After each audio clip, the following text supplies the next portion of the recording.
Assalamualaikum warahmatullahi wabarakatuh. Nama saya Lisha Rihayatul Zain dari kelas 10 IPA 7 absen 4. Di sini saya akan bercerita tentang Hikayat Bunga Kemuning. Selamat menonton. Hikayat Bunga Kemuning. Dahulu kala ada seorang raja yang memiliki 10 orang putri yang cantik-cantik.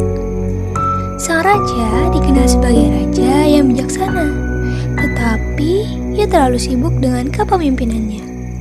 Karena itu, ia tidak mampu untuk mendidik anak-anaknya. Istri sang raja sudah meninggal ketika melahirkan anaknya yang bungsu, sehingga anak sang raja diasuh oleh inang pengasuh. Putri-putri raja menjadi manja dan nakal. Mereka hanya suka bermain di danau. Mereka tak mau belajar dan juga tak mau membantu ayah mereka. Pertengkaran pun sering terjadi di antara mereka. 10 putri itu dinamai dengan nama-nama warna. Putri sulung bernama Putri Jambon. Adik-adiknya dinamai Putri Jingga, Putri Nila, Putri Hijau, Putri Kelabu, Putri Oranye, Putri Merah Merona, dan Putri Kuning. Baju yang mereka pakai pun berwarna sama dengan nama mereka.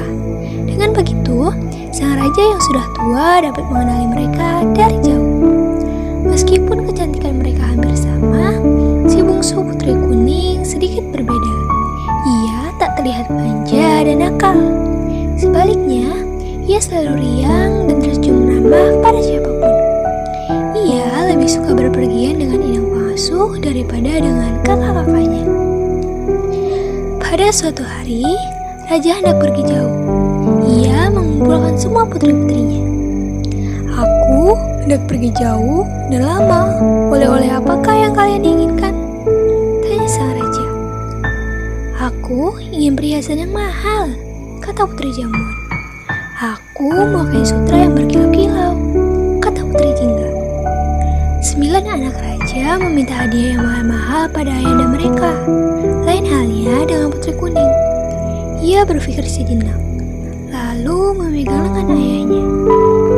Ayah, aku hanya ingin ayah kembali dengan selamat, katanya. Kakak-kakaknya tertawa dan mencemoohkannya. Anakku, sungguh baik perkataanmu. Tentu saja aku akan kembali dengan selamat dan kubawakan hadiah indah buatmu, kata sang raja. Tak lama kemudian, raja pun pergi. Selama sang raja pergi, para putri semakin nakal dan malas.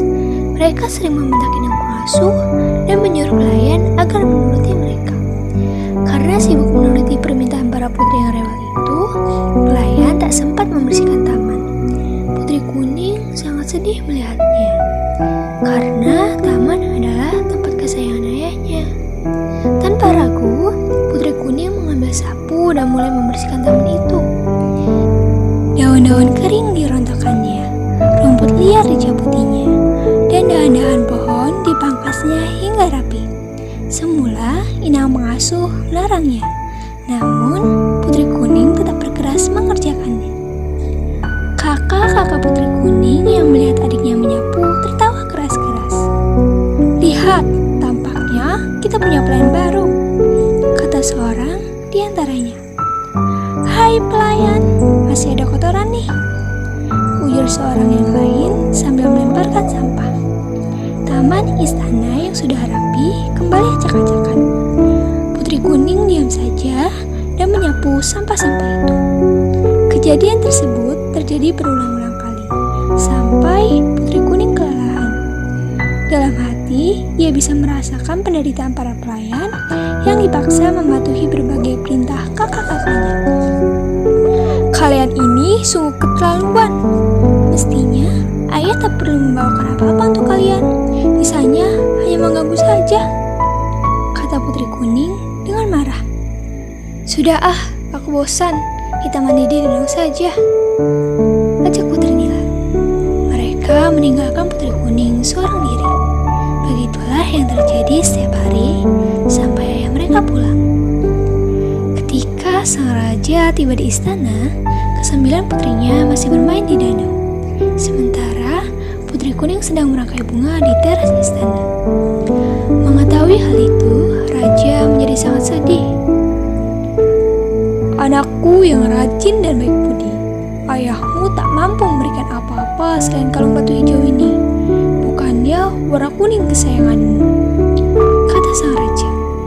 Raja memang sudah mencari-cari kalung batu kuning di berbagai negeri, namun benda itu tak pernah ditemukannya.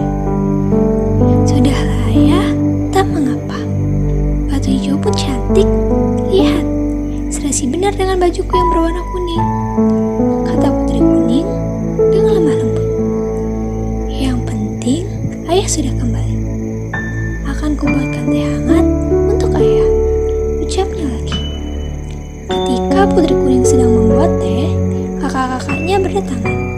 Mereka ribut mencari hadiah dan saling memamerkannya.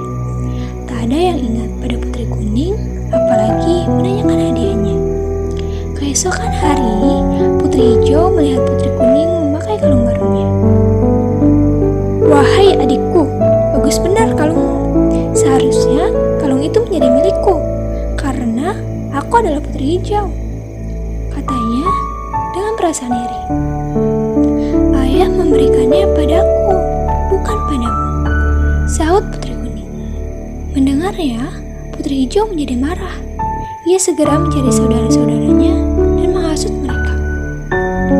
Kalung itu milikku, namun ia mengambilnya dari saku ayah. Kita harus mengajarinya berbuat baik, kata Putri Hijau.